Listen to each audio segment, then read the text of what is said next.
video is all about the books that are coming out in 2025 that caught my interest. Will I read them next year? Probably not, but they're on my Goodreads TBR. That means they're in my journal. That means that I have them planned for maybe to read in 10 years time, knowing me.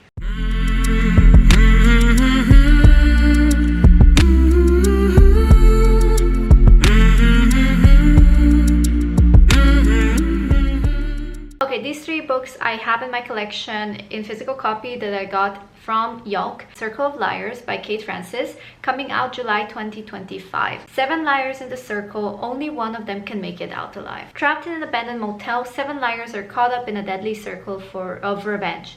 Only one can survive. Do you dare to enter Circle of Liars? You won't believe the secrets they're hiding. Daughter of Chaos by A.S. Webb. For mortals to be free, the gods must fall.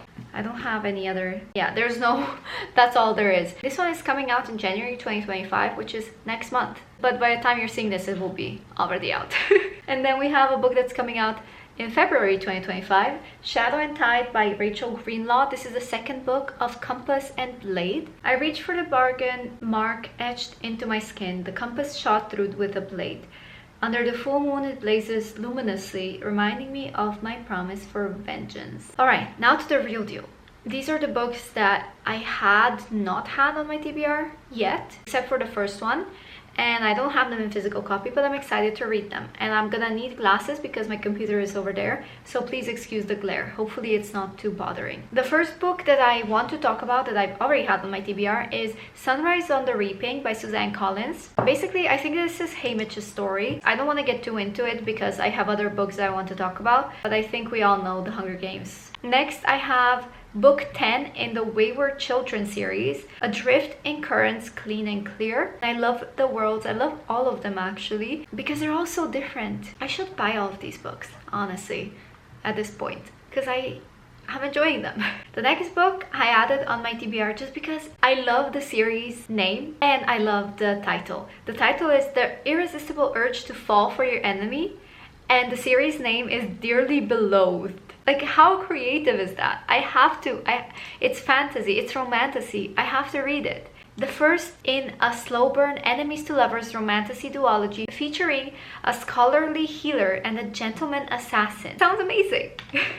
And the series name, Dearly Beloved? Like, how creative is that? The next book is The Witch Roads by Kate Elliott, and it's the first book in the Witch Road series. Status is hereditary, class is bestowed, trust must be earned. When an arrogant prince and his equally arrogant entourage get stuck in Or-Leather Halt as part of brutal political intrigue, competent and sunny deputy courier Ellen is assigned to guide him through the hills to reach his destination. When she warns him not to enter the haunted spires, the prince doesn't heed her advice, and the man who emerges from the towers isn't the same man who entered. Ooh, this next one. All the Water in the World. First of all, the cover. Mwah, chef's kiss. In this dystopian novel set in New York City, after the glaciers have melted and most of the city is abandoned, a girl lives in settlement atop American Museum of Natural History. They strive to preserve human history and knowledge, but when a flood forces them out,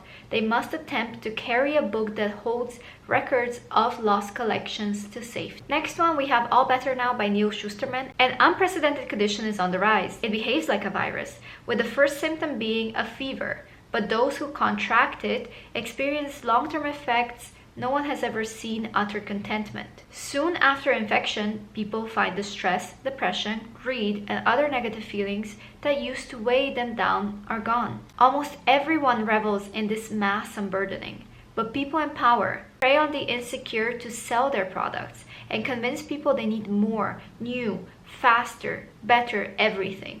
Know this new state of being is bad for business. Soon campaigns start up convincing people that being happy all the time is dangerous. There's even vaccine developed to rid people of their inner peace and get them back to normal because surely without anger or jealousy as motivators, productivity will grind to a halt and the world will be thrown into chaos. 2025 is a year of a lot of books coming out that I find exciting, but a lot of them are science fiction. I was specifically looking for science fiction books that interest me, but I don't see that many. I did find this one, however. It's called Shroud by Adrian Tchaikovsky. It will be my first book that I read from this author. They looked into the darkness and the darkness looked back. And a commercial mission to a distant star system discovers a moon that is pitch black but alive with radioactivity. Its high gravity, high pressure, zero oxygen environment is anathema to human life, but ripe with exploitation.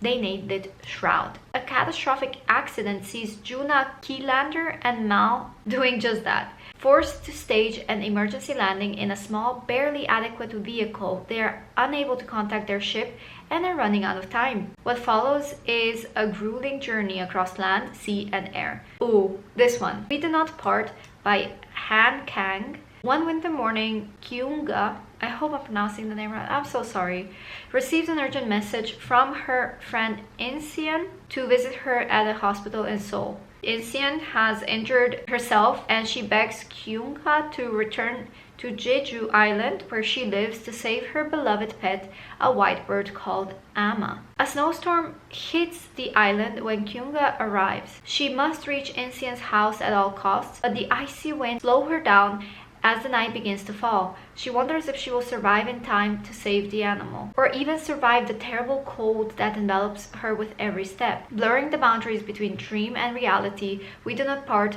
powerfully illuminates a forgotten chapter in Korean history buried for decades. Moving on, we have 3 more books to go. The next one is The Place of Shells by Mai Ishizawa, and Polly Barton is the translator. In the summer of 2020, as Europe is beginning to open back up after the first phase of the pandemic, a young Japanese woman waits at a train station to meet her old friend from graduate school who died 9 years earlier in Japan's 2011 earthquake and tsunami disaster, but has suddenly returned without any explanation. When Nomiya arrives, the narrator guides him through Göttingen's scale model of the solar system, talking about her studies, her roommate, and her mutual friends. It isn't long before his spectral presence in the city to fray the narrator's psyche and destabilize the world beyond. Eerie discoveries are made in the forest, Pluto begins disappearing and reappearing, threads unravel in the fabric of time. The narrative continues to spiral and unfold to include the Japanese physicist's mysteriously sprouting teeth. The Place of Shells is a hypnotic, poetic novel that explores the ebb and flow of memory. Next one is They Bloom at Night. A red algae bloom has taken over Mercy, Louisiana. Ever since a devastating hurricane, mutated wildlife lurks in the water that rises by the day.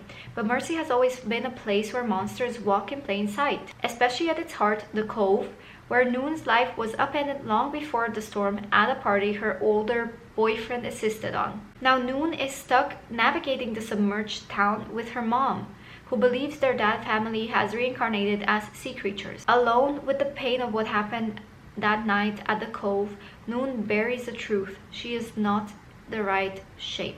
When Mercy's predatory leader demands Noon and her mom capture the creature drowning residents, she reluctantly finds an ally in his deadly hunter of a daughter and friends old and new. As the next storm approaches, Noon must confront the past and decide if it's time to answer the monster itching at her skin.